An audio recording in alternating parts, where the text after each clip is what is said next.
What's up mga idol? Nandito naman tayo. Magka-clash na tayo mga idol. Punta na tayo ng paaralan. Pasensya na mga idol kung naglakad lang ako kasi yung motor namin idol nasira. So antayin muna natin mga idol kasi malapit na tayo sa Payag. Tapos pagdating natin sa Payag mga idol, magbibihis na tayo kasi punta tayo ng paaralan. Adlaw na kasi idol. Malas city na mga idol. So maya na mga idol. Nandito na po tayo mga idol, nakabihis na.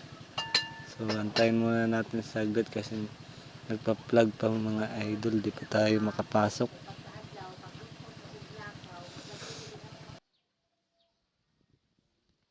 Later. So nandito na tayo mga idol. Nakapasok na tayo sa paaralan. So tama-tama mga idol, magsisimula na kami sa quiz. So ayan mga idol, kunti lang po kami. So mamaya na po idol, next time.